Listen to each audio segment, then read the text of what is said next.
Respecto a la funcionalidad de los comités de convivencia, haciendo una lectura sistemática de las disposiciones normativas que le regulan, podemos entrever que los comités de convivencia tendrán, entre otros objetivos, la prevención de conductas de acoso laboral. También podremos evidenciar que es obligatoria su conformación de acuerdo con el número mínimo y máximo de trabajadores, independientemente del sector público o del sector privado. Asimismo, estos comités tendrán como funciones principales recibir y dar trámite a las quejas, examinar de manera confidencial los casos, escuchar a las partes involucradas de manera individual sobre los hechos que dieron lugar a la queja y finalmente adelantar reuniones con el fin de crear un espacio de diálogo entre las partes involucradas, promoviendo compromisos mutuos para llegar a una solución efectiva.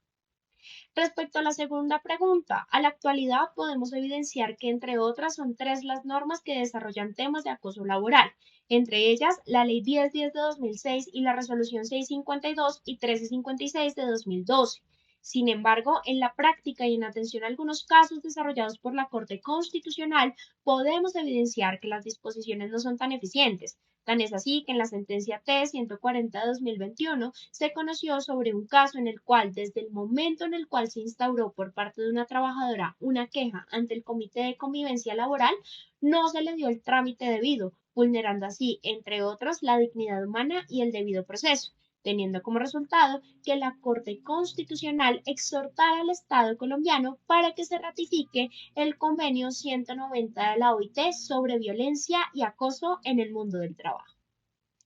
Respecto a la tercera pregunta, el Ministerio del Trabajo en todos los temas que tengan relación con derechos laborales debe intervenir, más aún en estos temas de violencia y acoso en el mundo del trabajo, pues recordemos que mínimo las y los trabajadores en Colombia y en el mundo deberán gozar de condiciones dignas en sus lugares de trabajo. Esto en atención a los diferentes pronunciamientos e instrumentos internacionales. En consecuencia, se deberán tomar medidas por parte del Ministerio del Trabajo para así que no permitir que este tipo de situaciones sigan teniendo lugar en los contextos laborales.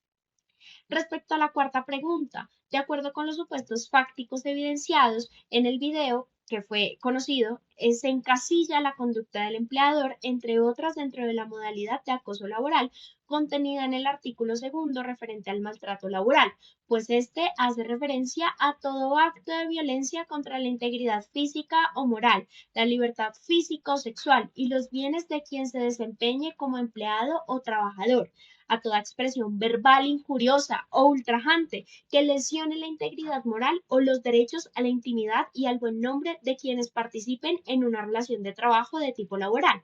o todo comportamiento tendiente a menoscabar la autoestima y la dignidad de quien participe en una relación de trabajo de tipo laboral.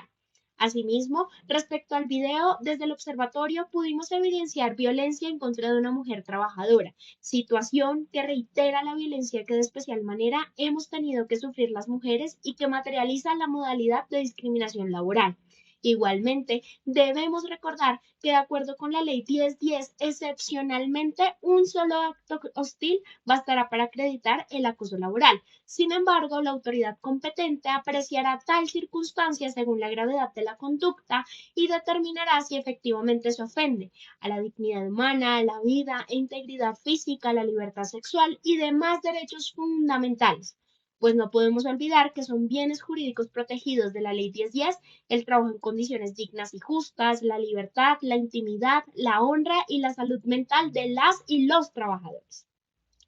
Respecto a la quinta pregunta, las medidas tomadas por parte del Ministerio del Trabajo en lo que concierne al cierre temporal fueron acertadas. Lo anterior, de acuerdo con la lectura del artículo 8 y 11 de la Ley 1610 de 2013, los cuales disponen que los inspectores del trabajo y seguridad social podrán imponer la sanción de cierre del lugar de trabajo cuando existan condiciones que pongan en peligro la vida, la integridad y la seguridad personal de las y los trabajadores. Asimismo, estas sanciones serán por el término de 3 a 10 días hábiles, según la gravedad de la violación y mediante la imposición de sellos oficiales por parte del Ministerio del Trabajo que den cuenta de la infracción cometida.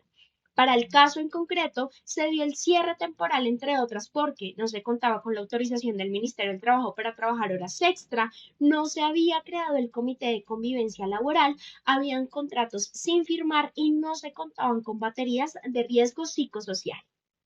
Respecto a la sexta pregunta, en materia laboral hay libertad probatoria, es decir, el trabajador que se sienta acosado podrá llegar ante el Comité de Convivencia Laboral o si no, ante el juez laboral, las pruebas que crean necesarias siempre y cuando no se vulneren los derechos fundamentales al momento de su recolección.